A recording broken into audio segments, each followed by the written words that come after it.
And they want to use the child and the wedding as a platform. Welcome back to Insights with PT. As we reflect on the previous episodes of This Is My Story with Pastor Tola, it is clear that every twist and turn molded him to become who God wants him to be. Though the path wasn't easy, the lessons gained have definitely helped him get where he is now.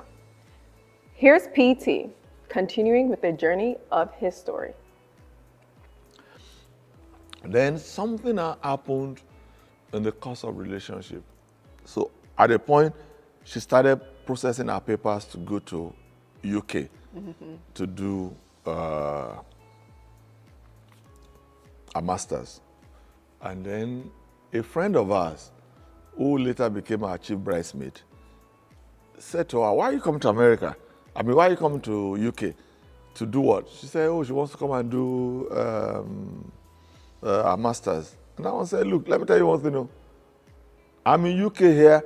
There are no men here. I hear you say there is a guy that wants to marry you. You better go and marry that guy. This UK thing, you come here, you'll be a single for life. So that was the turning point. So eventually we got married in 1990, and my marriage or wedding, my wedding was something else. What do you mean by something else? Relationship between me and my dad wasn't really good. It's not always been good.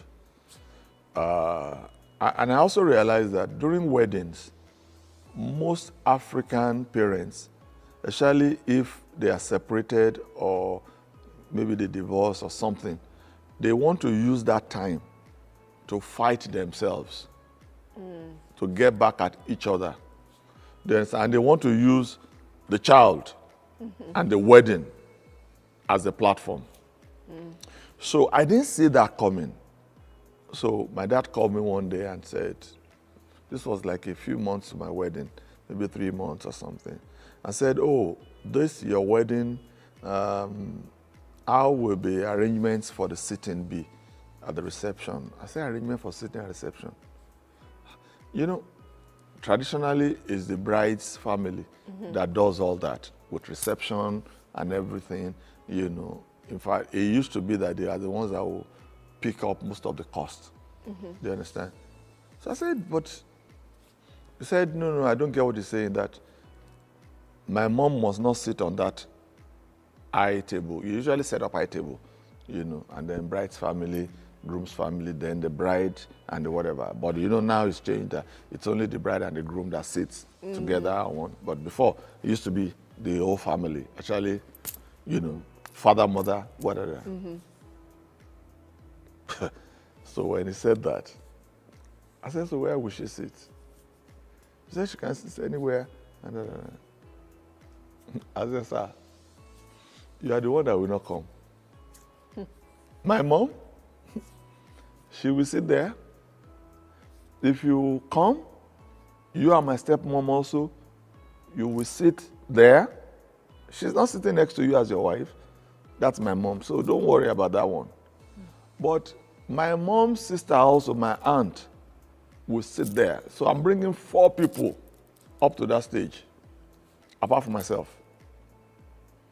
He said, okay, if that's what I want to do, then he's not going to do anything towards my wedding. I said, that's okay. Please, you are watching, don't try to threaten me ever in life. I'm telling you, you threaten me? We've had musicians threaten me in this church. I fired them the same day. Threaten me? No, it's not going to happen. Look, I've come this far by God. Nobody will I give that right to threaten me. I don't care who you are. You can't. You are not there when I was created. So he said he was not going to come. I said, no problem, if you are not going to come. And then he said, even if I come, I'm not going to give anything. I said, it's okay. It's okay. I had savings, So I started spending my savings, da da da da da da da. But then no matter how much savings you have, after a while, so I had my other siblings, from my mom's side, when they had that, they just went crazy. So they contributed money and everything. They said, don't worry, this thing is going to go well. So at the engagement, everything went well. You know how parents of the groom buys everything for engagement. My father did not buy one thing, I bought it with my siblings from my mom. Did everything. I didn't tell anybody anything was going on. He invited a lot of my aunties and everybody came. The wedding went well. We got up there. My mom was there with my aunt and Itu was there and everybody. So. Did your dad tell you why he didn't want your mom to sit there? He didn't have to tell me. I think he was just, playing to the gallery or whatever. I think it was just, I don't know. But honestly, all those things, they really didn't matter to me. It doesn't matter what people say, honestly. I know what I want to do. I'm just going to look at you and say, okay. When I start doing what I want to do, I'll see how you will stop me. Anyway, so the fact that I told him that my mom was going to sit there, honestly, for me, it was just a favor to him. Maybe he didn't realize it. Because I could have kept quiet, and my mom would still have sat there on that day. And I would want to see how you will fight in presence of 500 people who look at you as the father of the groom. And then you now start messing up there. But I told him so that he knows what to expect. Do you understand? If not, I could have kept quiet. So he will have spent all that money thinking my mom will not sit there because of what I told him. He had no power over that. What do I mean? It was Kofo's dad that was in charge of the reception. And the dad was talking only to me. So it's what I tell him that the man will do, Anyway, we came, that went. So we drove to Ijebu-Ode from Lagos after the reception and everything, because you take the bride to your ancestral home, and the paternal, whatever. So we drove there and we slept. I was sharing not too long ago that 6 of us slept in one room on my wedding day. Yeah. So when people get married today now and say, oh, yeah, we have a hotel, I just look at them and say, oh, lucky you. 6 of us with my wife, new bride, everybody, my wife, my chief bridesmaid, maybe one lady, yeah, my friend's wife, then a friend of mine, that's my best man, another friend, and I think I sat on the chair like this, and this was my room, on a chair like this, and this is how I slept, on my wedding day, and I just wanted everything to be over, But when I got to Ijebu that day, I saw canopies and everything. So I was wondering, what's happening here? Do you understand? So I didn't ask any question. When we woke up the next day, my car was already there. We took a friend's car to Ijebu-Ode that day, because my dad sent his own car, But what I did was that before we got to home, Ijebu-Ode, I changed car. I moved into my friend's car.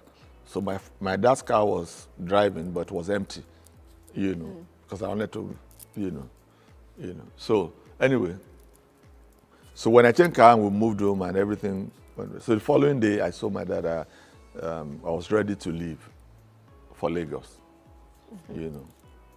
Because some people cooking, everything, they were getting drinks, canopies, the musician was getting set. So he said, how can you be going now? That we're having a party. I said, party for who and for what? He said, for you, for your wedding. I said, my wedding? He said, my wedding ended yesterday. He said, but, I said, sir, you did not give me $1 towards this wedding. And you spend this much money for party? It's your party. It's not my party. I just got into my car and I drove out with my wife. I didn't see him again until 1 year later when we had a year plus. Yeah, that when we had our son, you know, and we had to do the naming ceremony in his house. I didn't want to go, but, you know, my wife begged me and said, please, let's just end this rift. Let's settle it. That was it, though. If not, I probably would not have spoken to him again in my life, you know, honestly. Because I didn't understand how you could deprive me of so much support and then you are doing a party the next day. And people that come to the party will think, oh, he's the one that did all this. Even my wedding is the one. He didn't contribute jack. So what are you talking about? You know, how many people will I be telling that? But I was able to tell them that by not staying for that party. I just went away. So all his friends, everybody came. Where is the newly married people? I said, they don't need to see me. If they saw me, what will they do to them? It's not to shake me. I didn't give me any money. And when I needed money was past anyway. I needed the money for the wedding. You know, anything you give me after the wedding doesn't really matter. You know, you help people when they need help and where they need the help, not just how you feel. You know, if you call me later for the help, it might not matter to me because I don't need that help again. Do you understand? You know. Well, that brings us to the end of this episode. A huge thank you to Pastor Tola for sharing such powerful and personal stories with us. Stay tuned every Friday at 2 p.m. Eastern Time as we dive into further chapters of his story. Thank you.